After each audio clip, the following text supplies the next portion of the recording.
Bonjour à tous, Salut tout le monde. bienvenue dans cette nouvelle vidéo. Alors désolée, elle a un petit peu tardé à arriver, tout simplement parce que les travaux ont avancé doucement mais sûrement. Alors c'est peut-être pas le plus sexy qu'on va vous montrer, mais c'était quand même des travaux nécessaires qu'on a dû faire sur le châssis et dans la cellule. Julien va vous dire concrètement qu'est-ce qu'on a fait. Et bah oui, en tout cas les travaux ont pris un peu de temps, donc c'est pour ça qu'on vous sort cette vidéo tard. Donc il y a eu pas mal d'opérations relativement fastidieuses. J'ai repris donc tout le châssis, je l'ai nettoyé, enlevé tout le bois qu'il y avait. On a tout poncé voilà, pour accueillir donc la future peinture qui arrivera. Donc j'ai pas remis à nu, mais voilà, le but c'était vraiment de poncer pour améliorer l'accroche de l'anti-rouille qu'on a passé. Donc c'est pour ça que le châssis est tout rouge. Euh, voilà. Et en même temps que j'ai réalisé cette opération, j'ai vu que les vis qui tenaient le châssis, donc les vis qui solidarisent un peu tout ça, n'étaient pas dans un état très très correct. Donc j'ai pris la décision de les remplacer. Donc vous allez voir tout ça dans la vidéo. Et puis la dernière opération, pas des moins, qu'est-ce qu'on a fait? On a cassé le mur, Voilà, on a ouvert le mur de la ça c'est cellule. cool. Donc pour tous ceux qui nous suivent, vous vous rappelez, pendant notre vidéo de récupération de la cellule, vous avez vu qu'il y avait un couloir froid au milieu parce que c'est une caisse congélateur. Donc vous allez voir qu'on coupe ce mur et puis on le récupérera, on vous montrera ça dans une prochaine vidéo. Mm. Voilà. Et avant de visionner, bien évidemment, n'oubliez pas de vous abonner à notre chaîne YouTube si ce n'est pas encore fait, un petit pouce et d'activer la cloche pour recevoir les notifications des prochaines vidéos. Et puis n'hésitez pas aussi à aller sur notre page Facebook ou notre compte Instagram pour nous suivre en direct l'avancée des travaux. Voilà. Et ben on vous dit Bon visionnage. à tout à l'heure.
l'exemple des nouvelles donc, du véhicule, ce qu'on fait un petit peu. Donc si vous regardez, vous voyez déjà que tout est rouge. Donc on a passé de l'anti-rouille dessus. On a passé sur le châssis, sur les poutrelles du milieu. Donc tout ça parce qu'effectivement c'était relativement rouillé. Donc on vous montre tout ça. Et puis là, vous allez voir que toutes les vis sont en train de changer, les vis du châssis, parce qu'elles n'étaient pas terribles. Donc surtout celles-ci qui maintiennent vraiment l'ensemble de la caisse, je les change parce que regardez, en voulant les démonter, et elles ont cassé, elles sont vraiment toutes rouillées. Voilà, donc celles-là, je vais les changer. Voilà, toutes neuves. J'ai pris des classes 10.9 alors que les vis d'avant étaient en 8.8. Donc c'est des classifications acier, c'est des résistances au cisaillement, résistance à la traction, à la compression. Voilà. Donc il faut bien respecter ça, il faut bien prendre des vis correctes. Donc nous j'ai pris des vis acier, 8.8 pour le châssis et 10.9 pour la fixation avec la cellule. Et elles sont galvanisées à chaud. Donc galvanisées à chaud, ça évite la rouille, notamment vu qu'elles sont en plein extérieur. Je les recouvrirai de toute manière de peinture aussi également pour qu'elles soient le plus protégées possible. Mais en tout cas, elles sont galvanisées à chaud. Elles sont pas extro-zinguées, mais galvanisées à chaud. Voilà. Donc c'est aussi bien résistant. Elles sont plus résistantes à l'abrasion. Voilà. Donc voilà, je vais continuer donc tout ça. J'ai des très grosses, celles-ci qui vont être assez compliquées à changer. Donc celle-ci, c'est ce qui permet de gérer la flexibilité du châssis. Donc quand il y a une déformation du camion en mode tout-terrain, les ressorts s'étirent et le châssis se lève et potentiellement il va se vriller. Donc c'est les ressorts qui permettent de compenser. Et donc là, il y a des grosses vis qui sont ici. Je vais changer également. Voilà, pour les gros ressorts là, qui permettent de gérer la flexion du châssis. Donc il y a ces grandes vis là avec les ressorts qui permettent vraiment de compenser la déformation. Donc je vais remplacer les vis également avec celle-ci. C'est exactement à peu près la même taille. Voilà. Donc pareil, dans des classifications hautes, qui permet de gérer la torsion, la compression, flexion et le cisaillement. Voilà. Donc après on finira la peinture anti-rouille dessous. Dessous et à l'intérieur du châssis, il y a quelques points de rouille qui sont pas énormes, mais voilà, on va terminer tout ça. Donc on peut voir, là c'est un petit peu gras, mais dessous il y a un petit peu de rouille partout. Il y en a pareil de l'autre côté. Et puis on fera une peinture pour la mécanique de ce côté-là. Tout ça on va nettoyer, on va mettre une petite peinture pour protéger la mécanique.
Hop, donc on va la remplacer. Un du neuf.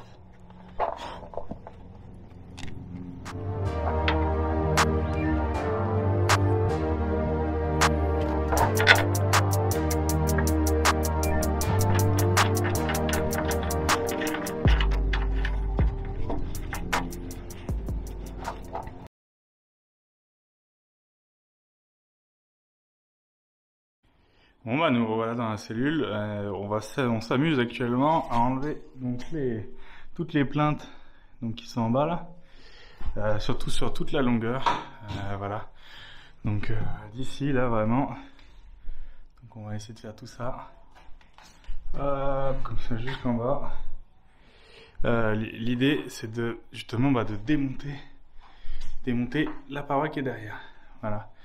Je vais vous montrer un peu tout ça. On va commencer à démonter les plaintes qui sont collées avec la colle PU plus rivetée, donc c'est un peu la merde. Voilà, donc je vous montre tout ça et puis après on attaquera la découpe du mur. Sachant que j'ai déjà commencé, je vais vous montrer ce que ça donne. Hop. J'avais voulu commencer par le côté, donc par l'entrée de la caisse qui est là. Je pensais que ça allait être plus facile d'attaquer le petit côté. Donc là, ici, voilà, on voit que j'ai attaqué. Malheureusement, comme le côté c'est pris d'un côté, c'est beaucoup plus solidarisé. Donc c'est un peu plus compliqué, donc on va enlever plutôt le gros morceau. Voilà. Donc regardez, voilà, j'ai bien coupé, on a une couche de contreplaqué avec une couche sûrement de résine et de gel coat et la mousse intérieure. Voilà, donc il y a eu un assemblage qui a été fait et on voit voilà, que ça a bien été résiné à l'intérieur. Je sais pas si vous voyez. Voilà. Bon, du coup, je vous pose et puis je vous montre tout ça.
Bon, ça avance plus vite que prévu. Le début était un peu difficile. Puis là, ça a l'air d'avoir bien pris. Parce que c'est collé que sur le haut et le bas. Et il tient un peu au milieu avec double face. Ça a l'air d'aller.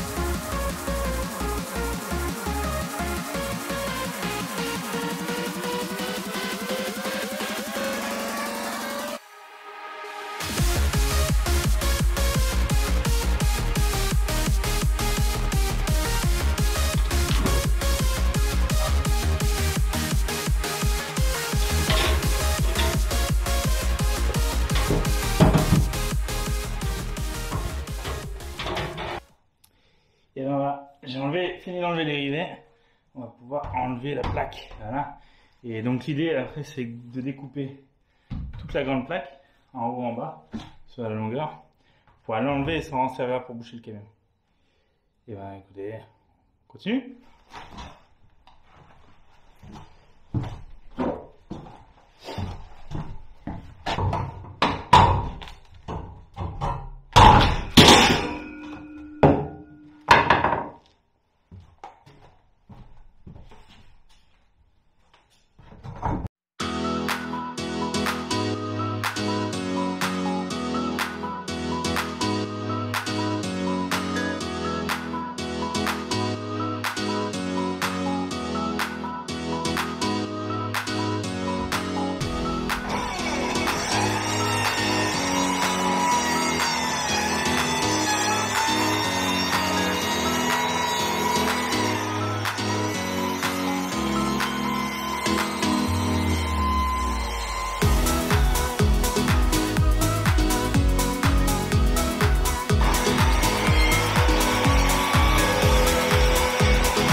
C'est que la poussière.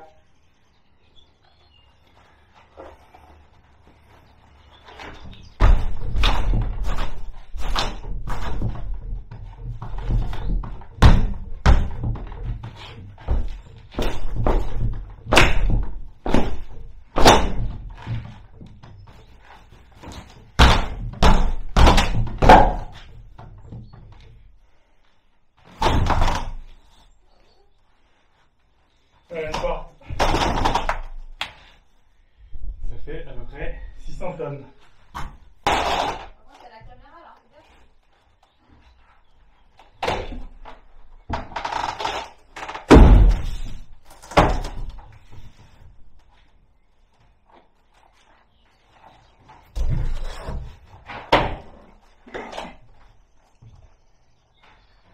Bien sûr, ça ne vient pas.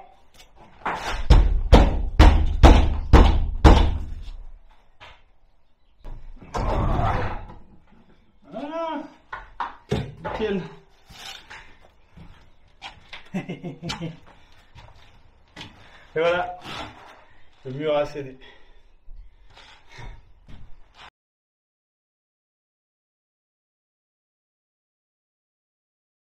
Bon bah voilà, le dernier mur qui va tomber dans quelques secondes. Allez, et voilà, ça sera tout ouvert.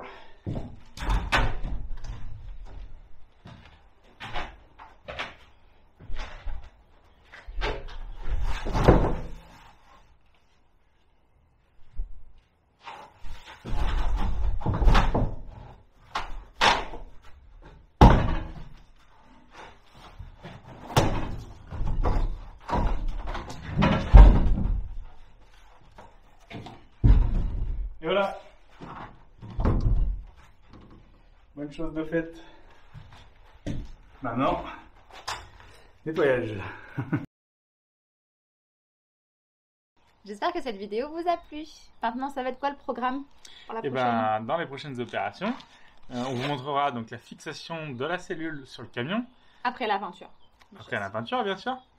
Et donc, je ne sais pas si vous avez remarqué quelque chose derrière nous. Il y a un trait bleu sur la caisse. Et voilà, on est en pleine réflexion sur la découpe de la cellule à l'arrière, donc le biseau, qui va nous permettre de garder du franchissement quand on roulera dans les chemins ou dans tout terrain. Voilà. Donc on est en pleine réflexion. Et puis sûrement que dans la prochaine vidéo, on vous montrera qu'on l'aura coupé. Voilà. Et puis... Et la porte? Le rebouchage de la porte? Le rebouchage de la porte. Et puis aussi, on a commencé à l'intérieur. On a commencé quoi, ouais? À marquer au sol. Voilà, on a commencé à préparer le marquage au sol pour mieux appréhender l'aménagement de la cellule. Voilà. On ne s'est pas trompé sur notre aménagement 3D. Donc on est en train de mettre tout au sol pour voir si tout rentre comme il faut, de faire les petits marquages et puis vivement qu'on attaque l'intérieur. Mais il y a encore un petit peu de boulot, donc voilà, on avance doucement. Et donc pour rien louper de nos vidéos, je vous invite à vous abonner, à activer les notifications et puis n'hésitez pas aussi à vous enregistrer sur notre page Facebook et puis notre Instagram, où vous verrez donc comme d'habitude les informations toutes fraîches qui arrivent, Ouais, qui font pas toujours partie des vidéos. Voilà. Voilà. Et bah écoutez, à la prochaine, à bientôt. Et bien à bientôt. Salut!